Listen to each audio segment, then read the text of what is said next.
Assalamualaikum warahmatullahi wabarakatuh. Berjumpa lagi dengan saya, Arvin Efriani, pada pembelajaran statistika dasar. Pada video kali ini, saya akan menjelaskan tentang pengujian hipotesis beda dua rata-rata. Tapi, sebelum mulai video, alangkah baiknya kalian like, comment, and subscribe channel ini agar tidak ketinggalan dengan video-video selanjutnya. Silahkan ya. Oke, kita mulai.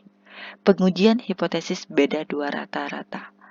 Nah, dalam pengujian hipotesis beda dua rata-rata ini hampir sama halnya dengan pengujian hipotesis satu rata-rata. Hanya saja nanti ada beda sedikit rumus yang digunakan. Oke, kita lanjut saja. Yang pertama untuk sampel besar yang mana N-nya lebih dari 30, yang mana kalau sampel besar kita tahu bahwa sama halnya dengan pengujian hipotesis satu rata-rata menggunakan uji distribusi Z. Oke, adapun prosedur dalam pengujian hipotesis, yang pertama formulasi hipotesis, yang mana terdiri dari hipotesis 0 dan hipotesis alternatif atau HA. Adapun alternatifnya ada 3, yang pertama hipotesis 0-nya dengan μ1 sama dengan μ2, atau H1-nya atau HA-nya μ1 lebih dari μ2. Adapun yang kedua yaitu H0-nya yaitu μ1 sama dengan μ2 dan H1-nya μ1 kurang dari μ2. Dan alternatif yang ketiga atau hipotesis yang ketiga, H0-nya μ1 sama dengan μ2 atau H1-nya μ1 tidak sama dengan μ2. Ini tergantung dari permintaan soal. Yang kedua yaitu menentukan taraf nyata alfa dan nilai Z tabel, yaitu dengan menentukan nilai alfa sesuai dengan soal, yang mana nilai ZA atau Z alfa per 2 ditentukan dari tabel. Kalau dianya nilai hipotesis awalnya lebih dari atau kurang dari menggunakan ZA saja, sedangkan apabila hipotesis alternatifnya atau H1 atau HA-nya, μ1-nya tidak sama dengan μ2 menggunakan Z alfa per 2. Selanjutnya yang ketiga menentukan kriteria pengujian. Adapun kriteria pengujiannya tergantung dari hipotesisnya tadi dengan 3 kasus tadi. Untuk kasus yang pertama untuk H0-nya μ1 sama dengan μ2 dan H1-nya μ1 lebih dari μ2. Adapun H0-nya diterima jika Z hitung atau Z0 kurang dari sama dengan Z tabel, atau H0 ditolak jika Z hitung lebih dari Z tabel. Untuk yang kasus kedua yaitu H0-nya apabila μ1 sama dengan μ2 dan H1-nya μ1 kurang dari μ2, H0 diterima jika Z hitung lebih dari sama dengan min Z tabel, dan H0 ditolak jika Z hitung kurang dari negatif Z tabel. Untuk kasus yang ketiga, apabila H1-nya μ1 tidak sama dengan μ2, maka kriterianya pengujiannya yaitu H0 diterima jika Z hitung di antara negatif Z alfa per 2 dan Z alfa per 2. H0 ditolak jika Z hitung lebih dari Z alfa per 2 atau Z hitung kurang dari negatif Z alfa per 2. Selanjutnya menentukan nilai uji statistik. Nah, adapun uji statistiknya menggunakan rumus seperti ini.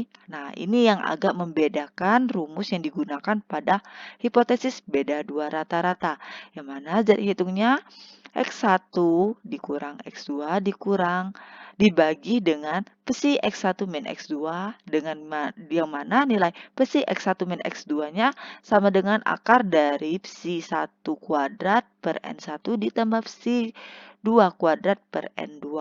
Atau apabila simpangan baku populasi S-nya tidak diketahui dengan menggunakan rumus seperti ini, psi-nya diganti dengan S. Hampir sama ya, tapi serupa tapi beda. Adapun yang selanjutnya yaitu membuat kesimpulan. Dalam membuat kesimpulan yaitu penerimaan dan penolakan H0 sesuai dengan kriteria pengujian yang berdasarkan kriteria pengujian yang 3 kasus tadi. Nah, untuk memahami bagaimana menggunakan rumus ini dan prosedur ini, langkah baiknya perhatikan contoh berikut. Seseorang berpendapat bahwa rata-rata jam kerja buruh di daerah A dan B sama dengan alternatif A lebih besar daripada B. Untuk itu diambil sampel di kedua daerah, masing-masing 100 dan 70 dengan rata-rata simpangan baku 38 dan 9 jam per minggu, serta 35 dan 7 jam per minggu. Ujilah pendapat tersebut dengan taraf nyata 5% atau variansi simpangan baku kedua populasi sama besar. Nah, apabila ada soal seperti ini, kita identifikasi dulu apa yang diketahui dari soal. Yang pertama, N1-nya 100 atau sampel pertama 100, sampel kedua 70, nilai rata-rata yang pertama 38 dan yang kedua 35, simpangan baku yang pertama 9 dan yang kedua 7. Selanjutnya kita menggunakan prosedur yang sudah kita ketahui. Yang pertama kita menentukan formulasi hipotesisnya, yang mana H0-nya μ1 sama dengan μ2 dan H1-nya μ1 lebih dari μ2. Dari mana sih kita menentukan lebih dari? Dari soal, yang mana di sini alternatif A lebih besar daripada B, yang mana μ1-nya lebih dari μ2.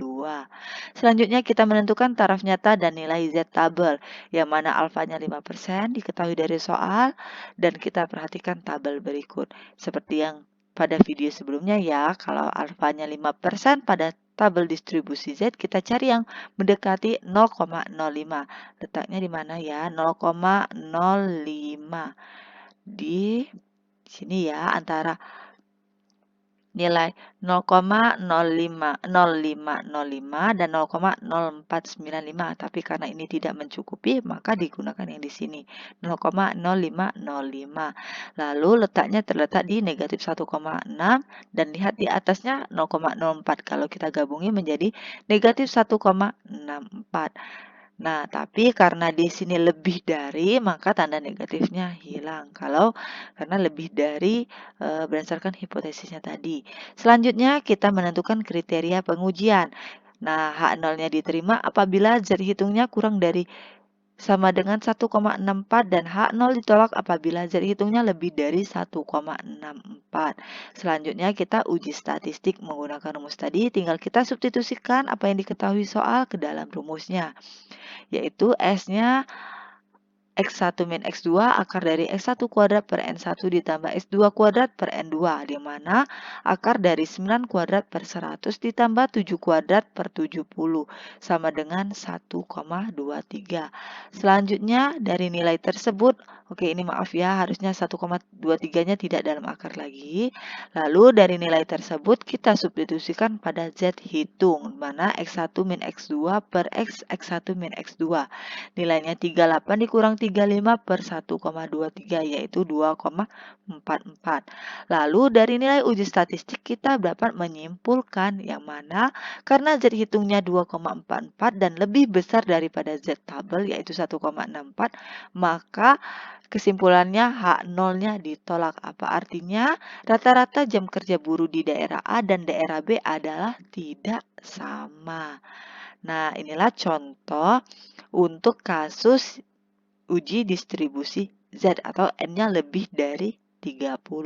Selanjutnya pengujian hipotesis dua rata-rata tapi untuk sampel kecil dan menggunakan uji distribusi T.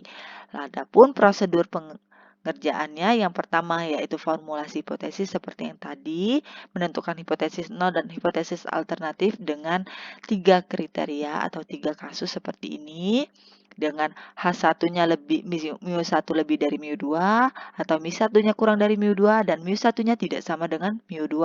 Lalu menentukan taraf nyata alfa dan nilai T tabel karena uji distribusi T. Lalu menentukan nilai alfa sesuai soal. Nilai T alfa atau T alfa per 2 ditentukan dari tabel. Lalu selanjutnya menentukan kriteria pengujian. H0-nya μ1 sama dengan μ2 dan H1 μ1 lebih dari μ2. Kriteria pengujiannya seperti ini. Karena dia T hitung, berarti T hitung kurang dari T tabel untuk H0 diterima dan H0 ditolak jika T hitung lebih dari T tabel. Dan H0 untuk μ1 kurang dari μ2 atau hipotesis satunya tadi, H0 diterima jika T hitung lebih dari negatif T tabel dan H0 ditolak jika T hitung kurang dari negatif T tabel. Lalu H1-nya untuk μ1 tidak sama dengan μ2, H0 diterima jika T hitungnya di antara negatif T tabel dan T tabel, dan H0 ditolak jika T hitungnya lebih dari T tabel per 2 atau T hitungnya kurang dari negatif T tabel per 2. Selanjutnya kita menentukan nilai uji statistiknya. Dalam menentukan uji statistik menggunakan rumusnya ini. Karena tadi dianya beda 2 rata-rata untuk distribusi T, ada dibagi untuk pengamatan yang apabila tidak berpasangan. Nah, ini dia rumusnya, di mana X bar itu merupakan rata-rata, N itu nilai jumlah sampelnya, dan S itu merupakan standar deviasinya. Apabila untuk pengamatannya berpasangan, yang mana T hitungnya D per standar deviasi per akar N. Yang mana D itu DB-nya N1 ditambah N2 dikurang 2. Selanjutnya kita membuat kesimpulan dengan penerimaan dan penolakan H0 sesuai dengan kriteria pengujian.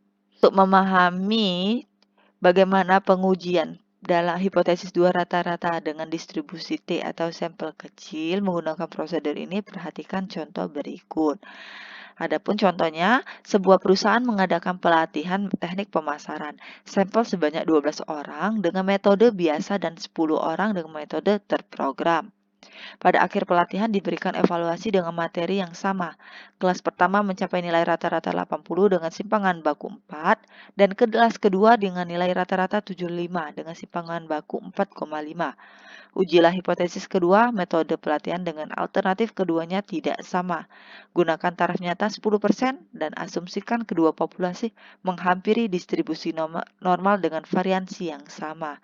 Nah, seperti biasa, apabila ada soal seperti ini, kita identifikasi terlebih dahulu apa yang sudah diketahui.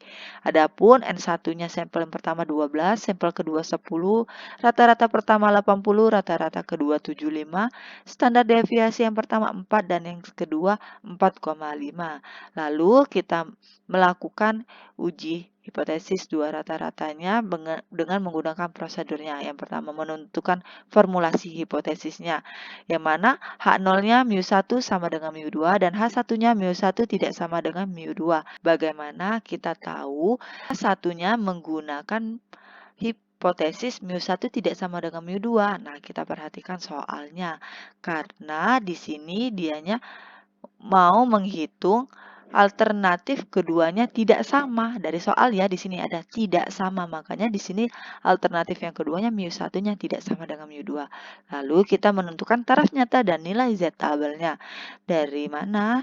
Alfanya 10%, makanya 0,1 dan alfa per 2-nya 0,05. Nah, DB-nya 12 ditambah 10 dikurang 2. Dari mana itu? N1-nya 12, N2-nya 10 dikurang 2. Itu berdasarkan rumus, sama dengan 20. Perhatikan tabel berikut. Kita lihat, karena alfa per 2-nya 0,05, karena mu1 tidak sama dengan mu2, kita menggunakan alfa per 2 di sini ya. Nah, lalu DB-nya 20 kita gunakan di sini, maka titiknya di 1,7247 atau digenapkan menjadi 1,725. Nah, sehingga Z tabelnya yaitu 1,725. Setelah itu kita menentukan kriteria pengujian, yang mana H0 diterima apabila T hitungnya di antara negatif 1,725 dan 1,725, atau H0-nya ditolak apabila T hitungnya kurang dari 1,725 atau T hitungnya lebih dari 1,725. Lalu kita menguji uji statistiknya, tinggal kita masukkan apa yang sudah diketahui dari soal di dalam ini, mendapatkan T hitungnya 2,76. Sehingga kita bisa menyimpulkan bahwa karena T hitungnya 20 atau 2,76 lebih besar dari 1,725, maka H0-nya ditolak. Ini bukan 20,76 ya, tapi 2,76. Sehingga kedua metode yang digunakan dalam pelatihan tidak sama hasilnya.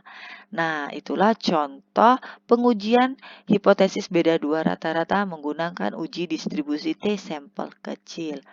Terima kasih telah menonton video kali ini. Semoga bermanfaat. Jangan lupa like, comment, and subscribe channel ini agar tidak ketinggalan dengan video-video selanjutnya. Wassalamualaikum warahmatullahi wabarakatuh. Bye-bye. Sampai jumpa di video selanjutnya.